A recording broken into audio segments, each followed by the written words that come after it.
सप्तऋषि रामायणम् अत्रि महर्षि श्लोकम् अयोध्या गाण्डम् तास्य मन्त्रय दयारहिदया दुर्बोधिता कैकेयी श्रीरामप्रदाभिषेकसमये मादाप्य यासद्रौ भर्तारं भरतः प्रशास्तु तरणीं रामो वनं गच्छद इत्याकर्ण्यस सूत्तरं न हिददौ துக்கேன மூர்ச்சா கதஹா.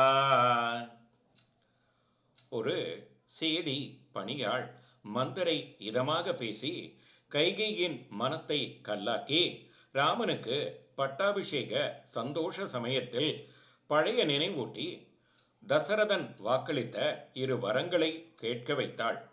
பரதன் நாடாள, ராமன் காடாள ஒரு நாளோ மாதமோ வருஷமோ அல்ல, 12 வருஷங்கள் ராஜாவாக அல்ல, மர உரி தரித்து ரிஷியாக, தாங்க முடியாத பேரிடியாக சத்தியத்தை நிலைநிறுத்த கொடுத்த வாக்கை காப்பாற்றி மயங்கி விழுந்தான் தசரதன்.